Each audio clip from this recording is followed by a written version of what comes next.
As a leader, what do you think is the biggest challenge that leaders have? Well, if you're sitting there thinking communication or effective communication or something related to that topic, you're exactly right. Ding, ding, We ding, just, ding. right? We just concluded our survey. And for those of you who joined and gave us your thoughts, we really appreciate it.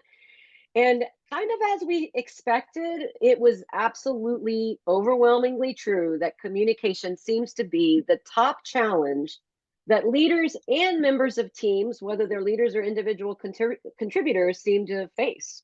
That's right. And it wasn't a surprise to us really because we hear this all the time as organizations come to Absolutely. us.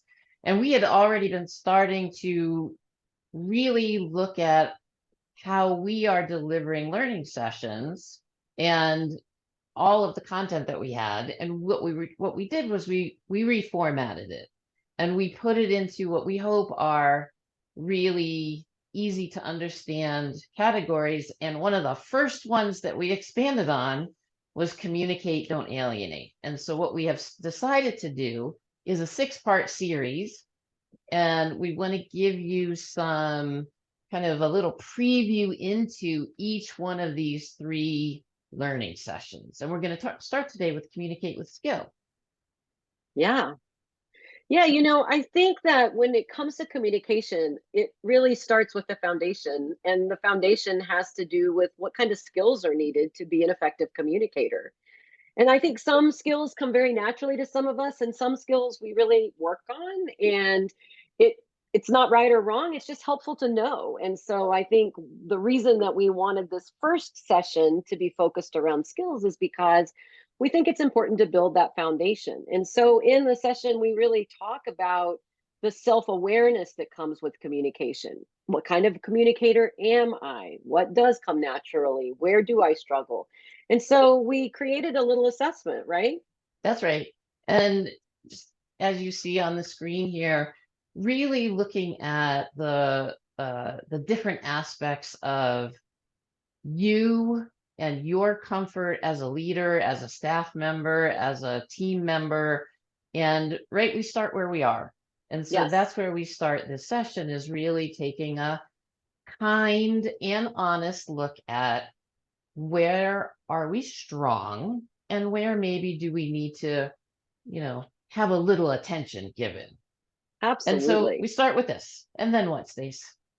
Well, and then we say, okay, now that we have maybe a little bit of a deeper understanding of ourselves as communicators, then we say, okay, then what are some of the most important skills to have? And if you sit in a room full of leaders, room full of team members, and you ask that question, almost always someone will say listening, right? Active listening, listening to understand. And I think listening is first because it is very difficult to effectively communicate if you can't actively listen, right? That's right. And it's listening, you'll notice it's listening to understand, not listening long enough to hear what you think you need to hear to solve the problem or to jump in and voice your opinion. It's listening to understand what the person in front of you really needs, really, whether it's information, whether it's support, whether it's guidance, whatever it is, listening longer. You have 2 ears and 1 mouth for a reason. So listen Exactly. twice as long as you speak. Great, great rule of listening. Absolutely. And then we touch on other skills that I think you and I as coaches talk about and think about all the time, acknowledging and validating and just trying to be clear and to clarify when we're not clear. So the session does, I think, a nice job of just breaking down some of those most basic skills and offering some exercises and practice opportunities because I think it is important to just hone our skills when it comes to communicating. Absolutely. So if this is something that is of interest to you, we would love to hear from you. info@tlstransforms.com. You can also follow us at TLS_transforms on Instagram. And I'm Alicia Davis, I'm Stacey Watson. and thanks for listening. Yeah.